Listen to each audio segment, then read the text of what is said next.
यीशु मसीह के मधुर नाम से सारे श्रोताओं को मेरी तरफ से शालोम।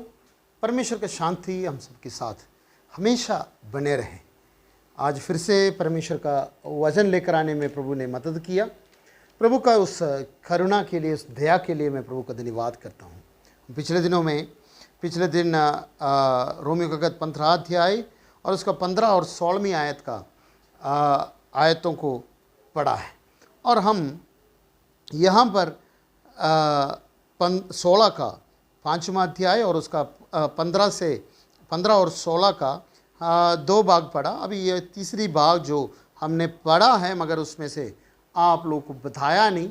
उन बातों को फिर से हम देखकर कुछ मनन करेंगे और आगे 17वीं आयत की ओर भी जाएंगे। अभी हम पढ़ेंगे रोमियो का गीत 5 अध्याय और उसके 16वीं आयत का सी पाठ पढ़ेंगे, सी भाग पढ़ेंगे। परंतु बहुत से अपराधों के कारण ऐसे वरदान उत्पन्न हुआ कि लोग धर्मी ठहरे। यहाँ पर बहुत से अपराधों के कारण ऐसा वरदान उत्पन्न हुआ कि लोग धर्मी ठहरे। ये शब्द सुनते ही हमारा मन में कुछ विचार आ जाता है कि अपराधों के कारण परमेश्वर लोगों को धर्मी ठहराएगा। इसके लिए इसका उत्तर अभी आगे जब हम पढ़ते हैं, इस तरह से शब्द बहुत बार आ रहे हैं। अपराधों की बहुताई की वजह से कर उधर शब्द आ रहे हैं। तो मगर इसके उत्तर यहाँ पर मिल रहे हैं। 6 अध्याय का पहली आयत जब हम पढ़ते हैं वहाँ पर उसके उत्तर मिल रहे हैं। अब 6 अध्याय का पहली आयत हम देखेंगे। तो हम क्या कहें? क्या हम पाप करते रहे कि अनुग्रह बहुत हो? यहाँ पर अपराधों के कारण, बहुत से अपराधों के कारण परमेश्वर का दान हुआ कि धर्मी ठहरे। तो यहाँ पर वो सवाल पूछ रहे हैं, क्या ऐसे हो तो क्या हम ज़्यादा पाप करें? लोग अपराधों के कारण परमेश्वर के अनुग्रह बढ़ते जा रहे हैं तो ज़्यादा पाप करने पड़ेगा। तो इस तरह से एक सवाल इधर करते हैं और उसकी जवाब अगले शब्द में दे रहे हैं कि कदापि नहीं कदापि नहीं। हम क्या किया? पाप के लिए मर गया तो फिर उसमें कैसे जी सकते? तो वहाँ पर आएंगे तब हम इन बातों को देखेंगे। तो यहाँ पर जो शब्द यहाँ पर इस्तेमाल किया है, वो उस शब्द में कुछ बातें हम देखेंगे। वो 16वीं आयत का सी पाठ हम फिर से पढ़ेंगे। परंतु बहुत से अपराधों के कारण ऐसे वरदान उत्पन्न हुआ कि लोग धर्मी ठहरे।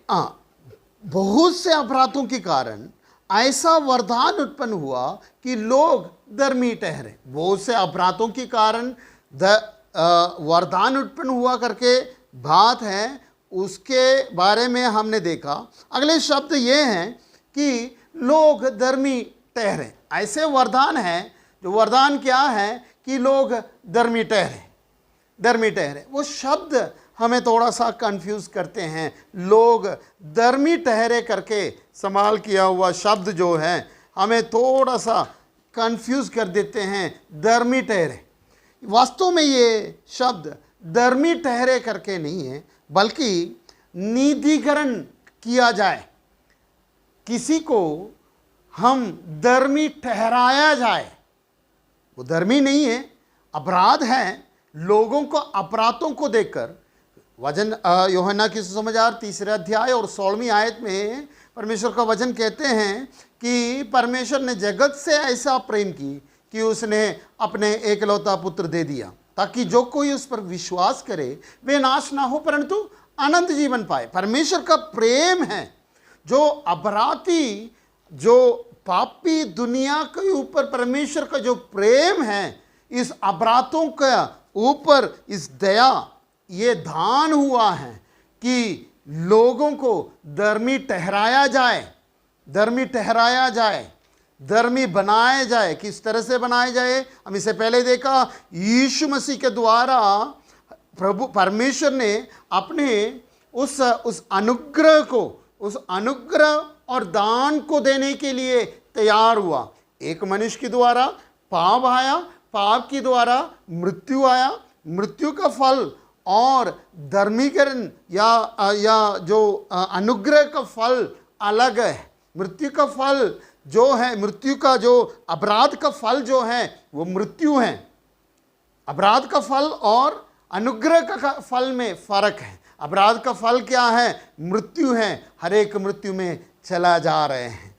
बहुत से लोग क्या क्या कर रहे हैं? मृत्यु में चला जा रहे हैं। परंतु यहाँ पर परमेश्वर के अनुग्रह और दान की वजह से हम सब क्या हुआ है? इस मृत्यु से हटकर परमेश्वर हमें नीतिकरण जो जस्टिफाइड कर रहे हैं।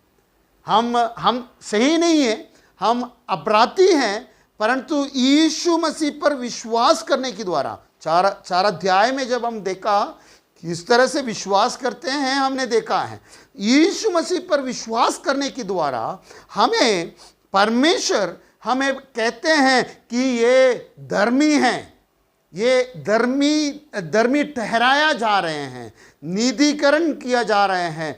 यू आर जस्टिफाइड, आपको जस्टिस मिल जा रहे हैं। वजह क्या है? वजह आप यीशु मसीह पर, परमेश्वर का उस दान पर, परमेश्वर का उस अनुग्रह जिस पर दिया हुआ है उस पर आपने विश्वास किया है। मेरे प्रियो, हमारा एक ही खूबी है कि हम जो बहुतायत से पाप करने वाला था, परंतु परमेश्वर ने हम पर दया की। परमेश्वर की उस करुणा के कारण, उस दान के कारण परमेश्वर ने हमें जस्टिफाई किया है। परमेश्वर ने हमें उस नीतिकरण किया हुआ है। इसलिए हम परमेश्वर का धन्यवाद करेंगे। 17वीं आयत हम पढ़ेंगे। 17वीं आयत। क्योंकि जब एक मनुष्य के अपराध के कारण मृत्यु ने उस एक ही के द्वारा राज किया। हाँ, एक ही के द्वारा मृत्यु राज किया है।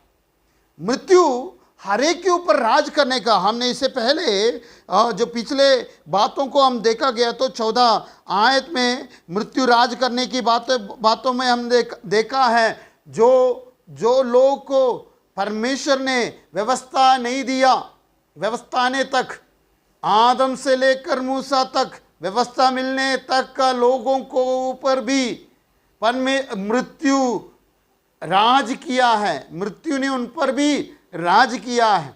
तो हर एक के ऊपर मृत्यु राज किया हुआ है। हर एक के ऊपर मृत्यु राज किया है।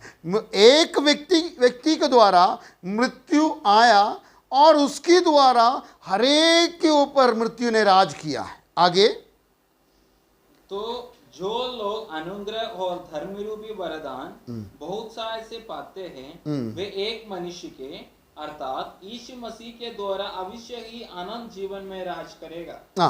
जो लोग उस वरदान को, परमेश्वर के उस वरदान को, उस अनुग्रह रूपी वरदान को प्राप्त करते हैं, वो लोग क्या हो जाएंगे? यीशु मसीह के द्वारा अनंत जीवन में राज करेंगे। धर्मी ठहरा कर राज करने वाला ये अनंत जीवन में राज करेंगे। वहां पर मृत्यु इंसान के ऊपर राज कर रहे थे, मगर यहां पर क्या हो रहे हैं? हम अनंत जीवन में राज करेंगे। मृत्यु हम पर राज कर कर हमें खत्म कर रहे थे। आदम की जिंदगी जीते समय, आदम की उस अवस्था में, आदम के उस शारीरिक अवस्था में हम चल रहे हैं। इस अवस्था में हम चलते समय हमारे ऊपर मृत्यु राज कर रहे हैं, मृत्यु हमारे ऊपर कब्जा कर रहे हैं। परंतु अब यहाँ पर यीशु मसीह के द्वारा हमें अनंत काल की जिंदगी, अनंत जीवन में हम राज करने के लिए जा रहे हैं। कितना सौभाग्य की बात है! मृत्यु के राज के, मृत्यु हम पर राज करने के समय हम अनंत काल के जिंदगी में हम राज करने के लिए, धर्मी बनकर राज करने का उस अवसर हमें परमेश्वर ने दिया है। पाप बहुतायत से हुआ है, पाप बहुतायत से हुआ, परंतु परमेश्वर उस पाप के ऊपर भी हम पर दया किया है। मेरे और आपके पाप बहुतायत से था, हमने बहुत से पाप किया, परंतु परमेश्वर ने हम पर दया किया, पाप को सजा नहीं दिया, पाप को हम पर जो पाप की सजा नहीं दिया है। रोमियो का कहता 3 अध्याय और उसका 21वां आयत में हमने पहले वो बात का देखा है कि क्या किया है परमेश्वर ने उस बातों को क्या किया है, अनदेखी किया करके वो शब्द वहां पर लिखा हुआ है। सॉरी, 3 का 25वां आयत है, 3 का 25। उससे परमेश्वर ने हाँ, उनके लहू के कारण एक ऐसा प्रायश्चित ठहराया जो विश्वास करने से कार्यकारी होता होते है। हैं, हाँ, कि जो पाप पहले किया गया और जिन पर परमेश्वर ने अपनी सहनशीलता के कारण ध्यान नहीं दिया। ये देखो यहां पर जो पहले पाप किया गया है उस पर परमेश्वर के सहनशीलता के कारण ध्यान नहीं दिया। यहां पर भी ये बता रहे हैं कि आपके पाप की बहुताई का कारण हम पर उस पाप पर ध्यान नहीं दिया करके बता रहे हैं। आपने बहुत से पाप किया, बहुत सारे पाप की बढ़कर होने की वजह से उस पर ध्यान नहीं दिया। उस पर ध्यान दिया होता तो हम इस जगत पे नहीं होता, परंतु परमेश्वर ने उस पाप पर हम पर दया किया है। वो है यहाँ पर 16वीं आयत के सी सेशन में बताते हैं। वो पढ़िए, वो 16 का 5 का 16 का सी सेशन। परंतु बहुत से अपराधों के कारण ऐसा वरदान उत्पन्न हुआ कि लोग धर्मी ठहरे। अपराधों के बहुत से अपराध हैं, एक तरफ बहुत से अपराध हैं, परंतु दूसरी तरफ एक ऐसे वरदान उत्पन्न हुआ है कि लोग धर्मी ठहरा सके।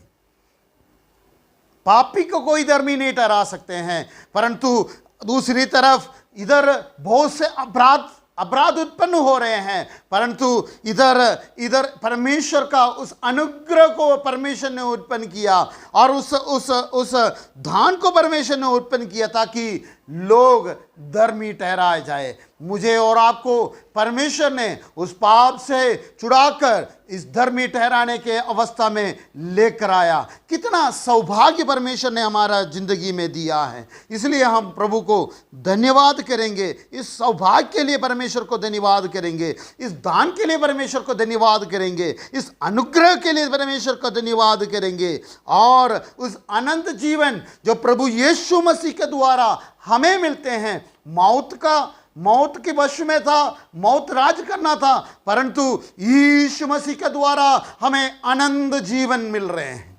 कितना सौभाग्य की बातें हैं। आप और मैं यीशु मसीह पर विश्वास करें। दोनों बात रखा है। यहां पर एक मनुष्य के द्वारा मृत्यु आया है, यहां पर एक मनुष्य के द्वारा अनंत काल की जिंदगी आया है। आपके ऊपर है, क्या आप किसको चुन रहे हैं? आप जिस तरह से जा रहे हैं उसी तरह से जाएंगे तो आप मौत के हवाला किया जाएगा। आपके ऊपर मौत ही राज कर रहे हैं, मगर आप उसमें देखकर, उस मौत को देखकर आप मुंह फिरे तो, आप यहां पर यीशु की ओर मुंह फिरे तो आप यीशु मसीह के द्वारा परमेश्वर ने रखा हुआ उस अनंत काल की जिंदगी में राज कर पाएंगे। क्या आप क्या चाहते हैं? यीशु मसीह के द्वारा मिला हुआ इस अनंत जीवन में आप राज करने चाहते हैं। इसलिए अगर आप राज करने चाहते हैं तो आपने यीशु मसीह को अपने हृदय में स्वीकार करें। यीशु मसीह को, अपने आप को यीशु मसीह का हाथ में दे। प्रभु यीशु मुझ पर राज करे, ताकि यीशु जहां राज करेगा वहां पर अनंत काल का जिंदगी है। वही शब्द यहां पर 17वीं आयत में हमने देखा। 17वीं आयत का बी पाठ हम अभी देखेंगे। 17वीं आयत का बी। जो लोग अनुग्रह और धर्म रूपी वरदान बहुताई से पाते हैं। जो देखना है, ये जो अपराध के कारण खत्म हो जाते हैं, परमेश्वर का उस अनुग्रह रूपी वरदान जो है बहुताई से जब पाते हैं, एक मनुष्य के अर्थात यीशु मसीह के द्वारा अवश्य ही आनंद जीवन में राज्य करेगा। वो लोग यीशु मसीह के द्वारा अनंत जीवन में राज करेगा। मुझे और आपको परमेश्वर का उस वरदान, अनुग्रह रूपी वरदान को हम उसको उस पे हम बहुताई से हम पा लेंगे तो पा लेंगे तो इसके लिए परमेश्वर के इस अनुग्रह रूपी वरदान को पाने का जरूरत है। ऐसे नहीं होता कि यीशु मसीह के साथ अनंत काल की जिंदगी में प्रवेश करना, अनंत काल की जिंदगी में राज करने के लिए परमेश्वर का इस अनुग्रह रूपी वरदान में प्रवेश करने की जरूरत है। मुझ पर और आप पर परमेश्वर ने इस अनुग्रह रूपी वरदान में प्रवेश करने के लिए, बहुतायत से प्रवेश करने के लिए प्रभु ने मदद किया है। इसलिए हम प्रभु का धन्यवाद करेंगे। प्रभु कितना भला है, हमारी ज़िंदगी में उस बातों को, ये अनुग्रह रूपी वरदान को हम स्वीकार करने के लिए प्रभु ने हमें मदद किया है। उस अनुग्रह रूपी वरदान के लिए हम परमेश्वर का धन्यवाद करेंगे। एक आयत हम पढ़ेंगे, एफेसियों का 3 अध्याय और उसका 12वीं आयत हम पढ़ेंगे। एफेसियों का 3 अध्याय और उसकी 12वीं आयत, जिसमें हमको उस पर विश्वास करने से साहस और भरोसे के साथ परमेश्वर के निकट आने का अधिकार है। साहस और भरोसे के साथ परमेश्वर के पास निकट आने का अधिकार है। परमेश्वर के पास निकट आने का, विश्वास करने के द्वारा परमेश्वर का पास निकट आने का क्या मिलते हैं? अधिकार मिलते हैं। और कैसे मिलते हैं? साहस और भरोसे के साथ। साहस और भरोसे के साथ। मेरे बाइबल में ये शब्द लिखा हुआ है, यहाँ पर वो शब्द फ्रीडम एंड कॉन्फिडेंस करके लिखा हुआ है। साहस और भरोसा जो शब्द यहाँ पर बताया गया है, उसमें फ्रीडम, एक बच्चा अपने घर में किस तरह से अपने घर में कितना फ्रीडम से चलते हैं, इसी तरह से आप अपने घर में कितना फ्रीडम महसूस होते हैं। आप किसी का घर में जाएंगे, आपको उतना फ्रीडम महसूस नहीं होता है, अपना घर में फ्रीडम महसूस होता है। इसी तरह वचन कहते हैं, यीशु मसीह पर विश्वास करने के द्वारा आप राज करेंगे। जो शब्द यूज किया है, आपको राज करना करके बोले तो यू विल बी फ्री। आप जहां मर्जी, राज करने वाला जहां मर्जी जा सकते हैं। आप जहां मर्जी उस स्वर्गराज में जा पाएंगे। तो ये एक परमेश्वर के निकट जा सकेंगे। एक कॉन्फिडेंस है, आपको ये मिल जाएगा। आपकी कॉन्फिडेंस को कोई तोड़ नहीं पाएंगे, सब कुछ उसी के पास है। तो फ्रीडम, आप आज़ादी से परमेश्वर की हजूरी में आने का मौका मिला है। यह है अनंत काल की जिंदगी में राज करेंगे, और अनंत काल की जिंदगी में भी हम इस फ्रीडम को, इस आज़ादी को महसूस करने पाए। तो परमेश्वर हमसे चाहते हैं कि हम पाप में मरना नहीं, बल्कि परमेश्वर यीशु मसीह के द्वारा हमें अनंत काल की जिंदगी पाए। हम इस समय हम प्रार्थना करेंगे, प्रभु से हम प्रार्थना करेंगे, प्रभु मेरे जिंदगी में प्रभु उस अनुग्रह बहुतायत से, जो अनुग्रह रूपी वरदान, जो परमेश्वर के अनुग्रह रूपी वरदान जो बहुतायत से आपने दिया है, उसको प्राप्त कर अनंत काल की जिंदगी में राज करने का जो यीशु मसीह के द्वारा हमें जो अवसर मिलते हैं, उसके लिए धन्यवाद करेंगे। वास्तव में यीशु मसीह के ऊपर विश्वास करने वाला उस समय से लेकर उस अनुग्रह रूपी उस वरदान को परमेश्वर उनको देकर और उसमें प्रवेश होकर यीशु मसीह में अनंत काल की जिंदगी में राज कर रहे हैं। आज हम सब उस अनंत काल की जिंदगी में प्रवेश होकर राज कर रहे हैं। इसलिए हम परमेश्वर को धन्यवाद करेंगे इस पे राज करने के लिए। प्रभु ने हमें चुना है, इसलिए हम परमेश्वर का धन्यवाद करेंगे। हम मरना था, इस पाप की बहुताई में हम मर जाना था, परंतु परमेश्वर के उस अनुग्रह हम पर बहुताई से हुआ है, उसके लिए हम परमेश्वर का धन्यवाद करेंगे। प्रभु हम आपका धन्यवाद करते प्रभु जी। प्रभु आपने दिया वो उस अनुग्रह के लिए हम धन्यवाद करते प्रभु जी। यीशु मसीह के ऊपर विश्वास कर हमें मिला वो अनंत काल की जिंदगी के लिए हम धन्यवाद करते हैं। उस पर आगे चलने के लिए, टिके रहने के लिए हम सबको मदद करे, सहायता करे। यीशु नासरी का नाम से प्रार्थना मानता हूँ, सुनो और ग्रहण कर स्वर्गीय पिता, आमीन। परमेश्वर हम सबको आशीष दे इन वचनों की द्वारा, और परमेश्वर आपको शांति में बनाए रखे और परमेश्वर का नाम पर जीने के लिए हम सबको मदद करे। शालोम।